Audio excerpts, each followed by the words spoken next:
fans of high quality entertainment. So I bought this CD. It arrived a few days ago. The Great Parrot-Ox and the Golden Egg of Empathy by the Claypool Lennon Delirium. And I did an unboxing for this.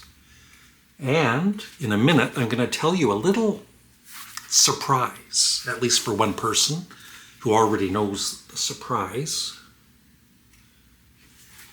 Anyway, it contains this really cool, I'm personally not into comic books, but I think that's really cool that there's an actual comic inside this. And this album is a concept album about social media, AI, and other things. But just being, as always, honest, I don't care about concept albums for the most part. If it's not easy enough for me to follow, because not that I'm stupid, it's maybe that I'm just not intelligent. But for instance, for this album, I just listen to it from start to finish. I don't even worry about, well, which song is this?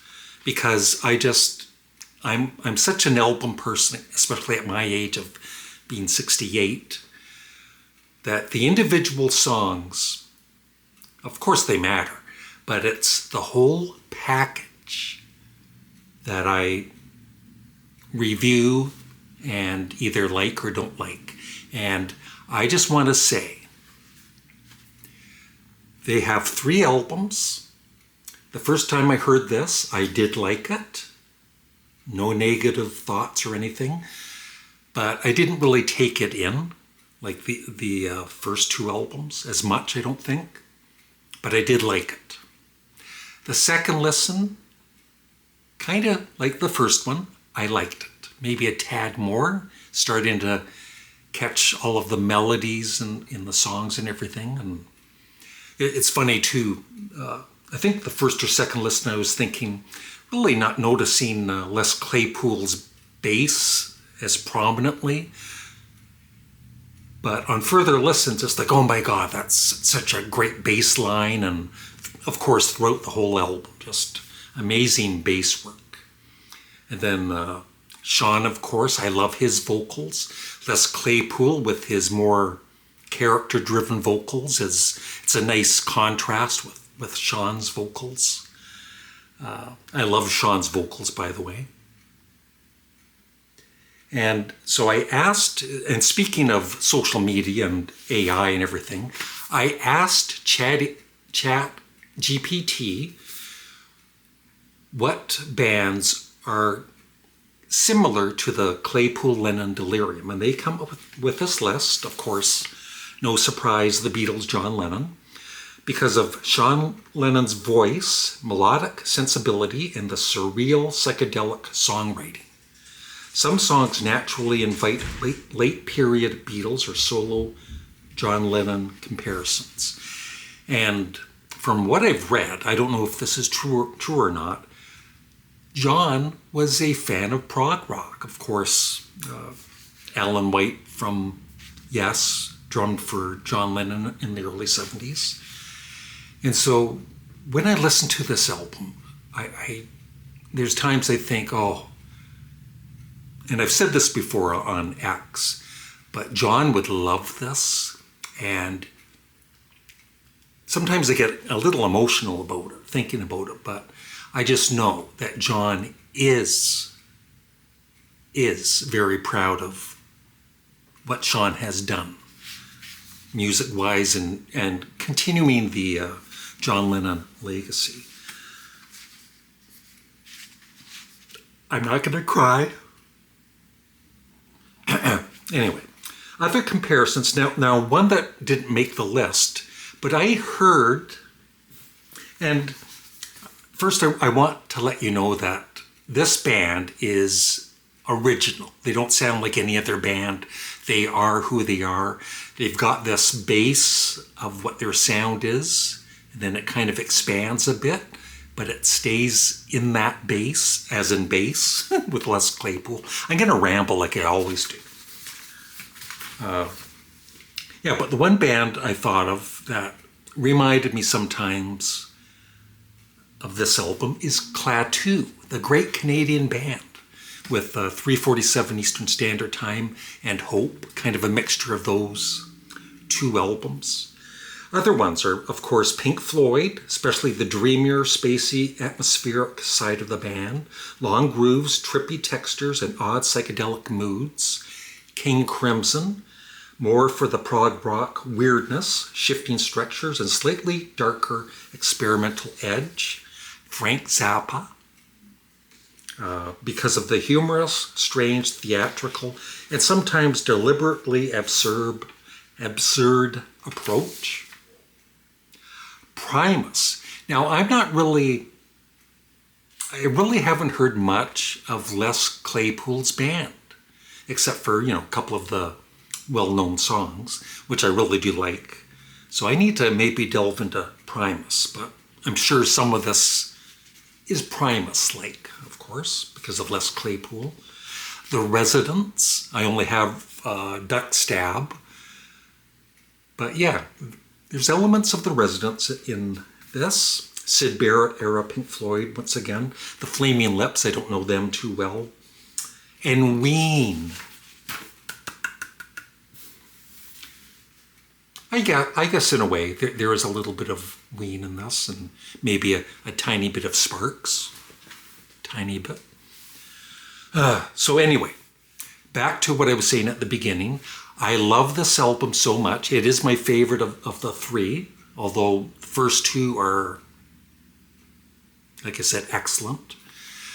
I love this so much that I have sent a copy to my good buddy, Morris Gautreaux. This is his YouTube channel here, and he will be receiving it. I did let him know, and he's going to be receiving this tomorrow. He does have the first two albums.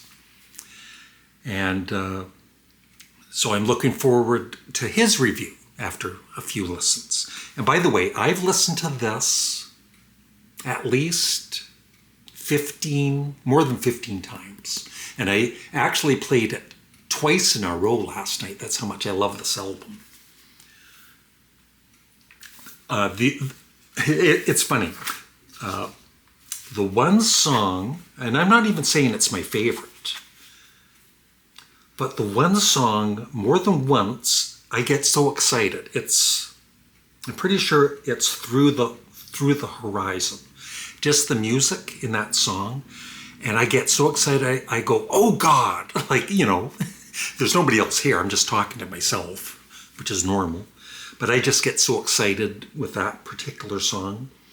And then the one song that it's probably my least favorite overall, is Mantra of the Manatee.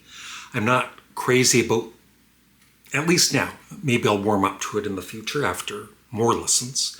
I'm not crazy about the chorus, and I was actually thinking this the other night, not knowing how the song ended, because, still getting used to the album.